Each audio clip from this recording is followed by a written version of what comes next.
అంటే అంటే నా వరకు నాకెలా ఉంటుందంటే, జస్ట్ ఒక యూట్యూబ్ లింకో, వాట్సాప్ లింకో ఫార్వర్డ్ చేయడం వల్ల మెజారిటీకి అది చూసి అంత ఇంట్రెస్ట్ రాదు, చదవరు. బికాస్ ఫర్ హ్మ్. ఎగ్జాంపుల్ ఎవల్యూషన్ గురించి నేను చూడాలి అని అనుకుంటే, వెరీ మైన్యూట్ పర్సన్ వాళ్ళు సైన్స్ గురించి గాని, ఎవల్యూషన్ గాని చూస్తారు. యూట్యూబ్‌లో గాని ఆర్ దాని గురించి చదవడం గాని.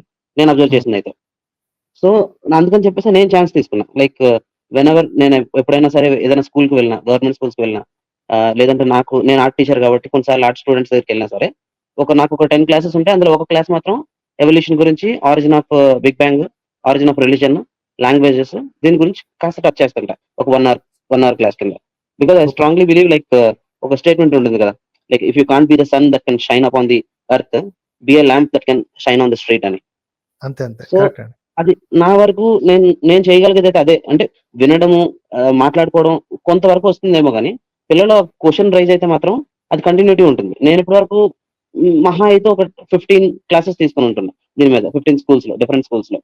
సో, హ్మ్. అందులో నేను అబ్జర్వ్ చేసింది అట్‌లీస్ట్ ఒక 10%, 20% ఆఫ్ ది స్టూడెంట్స్ నా దగ్గరకొచ్చి మరి "అన్న ఇదేంటన్నా నాకు అర్థం కాలేదు. చాలా మాట్లాడారు గానీ, బట్ ఇంతకు ముందంతా నమ్మింది ఇది కదా! మరి దేవుడు లేడా?" అన్న క్వెషన్ అడిగితే, వెంటనే ఆడికి ఆన్సర్ చెప్తే మాత్రం లేదు లేదు దేవుడు లేడనంటే మాత్రం లైక్ థ్రెడ్ తెగిపోయిన ఫీలింగొస్తుంది. అందుకని చెప్పేసి దేవుడంటే అవును. ఏంటి? So, what is according to you? God అంటే నువ్వేంటని అనుకుంటున్నావు? హెల్ప్ అని అనుకుంటున్నావా గాడ్ అంటే? లేదా మీద నుంచి వచ్చే ఒక లైట్ అనుకుంటున్నావా?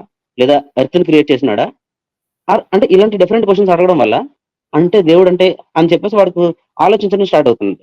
ఎగ్జాక్ట్‌లీ. అదే సో, కావాలండి. పిల్లలకి, అది. హ్మ్. పిల్లలకి మీరు చేసినట్టు పిల్లలకెప్పుడు రెడీమేడ్ ఆన్సర్స్ ఇవ్వకూడదు. ఓకే. హ్మ్. మేబీ కొన్ని సార్లు ఇవ్వాల్సొస్తేమో గానీ, బట్ ఇట్లాంటి పెద్ద విషయాల్లో అంటే లైఫ్ చేంజింగ్ ఒపీనియన్స్ ఉన్నప్పుడు రెడీమేడ్ ఆన్సర్స్ ఇవ్వకూడదండి. అవును. ఇస్తే ఇంక వాడు థింక్ చేయడం మానేస్తాడు. ఇన్నాళ్ళు ఈ మతాలు చేసిన ఈ పని అదే గదా! తీసుకెళ్ళి దండం పెట్టుకో. హ్మ్. ఇదేంటి 3 సార్లో, 6 సార్లు తిరిగేసి రా. చుట్టూరా హ్మ్. ప్రదక్షిణ చేసిరా.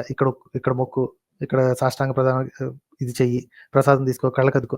ఇలా చెప్పి చేస్తంటే they don't know what they are doing. గుడ్డిగా గొర్రెల్లాగా ఫాలో అయిపోతారు. హ్మ్. సో, వాళ్ళ చేతనే మీరు ఎగ్జాక్ట్‌లీ మీరడిగినట్టు క్వెషన్స్ చేసి, మీరే క్వెషన్ అడిగి ఫైండ్ ది ఆన్సర్.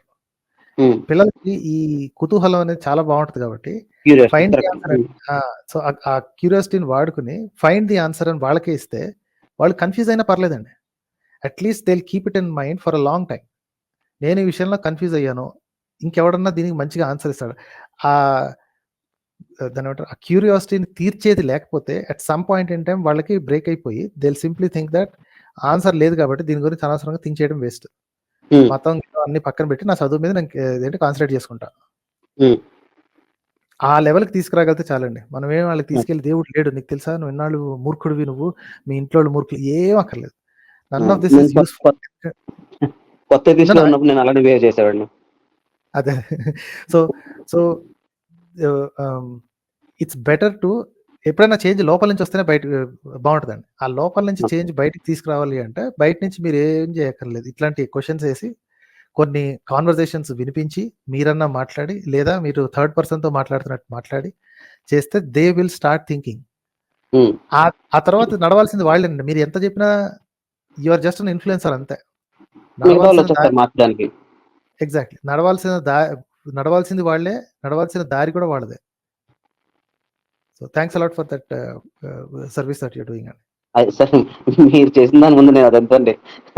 అయ్యో! అంటే నాకు ఒక్కొక్కసారి అదే అనిపిస్తది. యూట్యూబ్‌లో స్టార్టింగ్ మహా అయితే ఒక 3 వీడియోలు చేసుంటాను నేను. నాకు హ్మ్. టైం సరిపోక లేకపోతే ఏంటో నా కెరియర్ మీద నేను ఫోకస్ చేయడం వల్ల నాకు అర్థం కాదు. మళ్ళీ చేయడానికంటే అరే! మళ్ళీ ఎడిటింగ్ చేయాలి, ఇది చేయాలి, అది చేయాలి, తలకాయ నొప్పి. ఎందుకులే నాకు తెలిసిన స్టూడెంట్సో, చుట్టుపక్కల ఉన్న దగ్గర నాకు టైం కుదిరినప్పుడు నేను చెప్పుకుంటానులే. అమ్మో! యూట్యూబ్ నడపడం చాలా కష్టం అని నాకనిపించింది. మీరు 100 స్ట్రీమ్స్ దాటేసి ఇన్ని సంవత్సరాల నుంచి చేస్తుంటే నాకనిపించింది. మామూలు విషయం కాదని. లేదులెండి. It's it's all takes it takes different people and different strokes అన్నమాట. అంటే హ్మ్. అందరూ అన్ని రకాలుగా ప్రయత్నిస్తే తప్ప ఇది ఇది జరగదు ముందుకి. అవును. వెనక్కెళ్ళిపోకుండా ఆపుకోవడమేనండి. ఇప్పుడేంటంటే మన పరిస్థితి ఎలా తయారైందంటే, ముందుకు తీసుకెళ్ళడానికి జోడెద్దుల్లాగా జరగటం కంటే, వెనక్కి జారిపోకుండా ఆపుకోవడానికే మనం కష్టపడాల్సొస్తుంది. అవును. That's all we are doing. వెనక్కి జారిపోకుండా ఆపుకోవడమే చేస్తున్నాం మనం. This is the sad state that we are in. But ఇది కూడా చేయలేదంటే వెనక్కి జారిపోద్దండి. అవును. రైట్? నేనది అబ్జర్వ్ చేశాను సార్ నేనిక్కడ. ఇప్పుడు మహారాష్ట్ర వచ్చాను నేను 15 డేస్ వర్క్‌షాప్‌కి.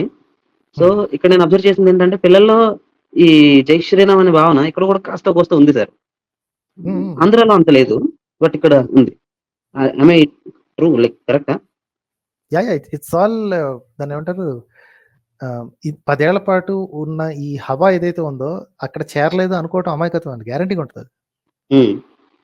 కాకపోతే మహారాష్ట్ర ఈజ్ వన్ స్టేట్ అత్యధికంగా దెబ్బతిన్న స్టేట్ కూడా ఇదే. ఈ కుల పిచ్చితోటి. ఓకే. ఆ!